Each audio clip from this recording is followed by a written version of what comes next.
Ingot ako mga silingan, luya kay nimo no nga nagaan ko sa kaupat yun sila kabuo.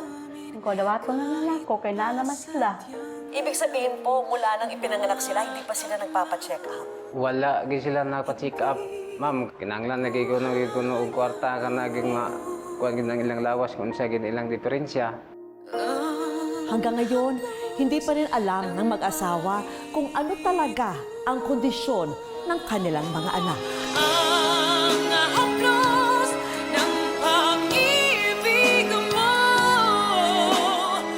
Ano nga kaya ang sakit ng magkakapatid? At may lunas pa kaya ito?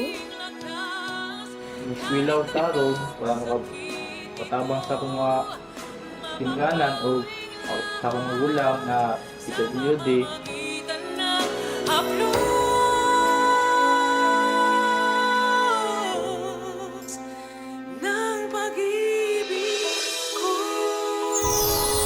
Abangan sa Wish Ko Lang ngayong Sabado, 4 p.m.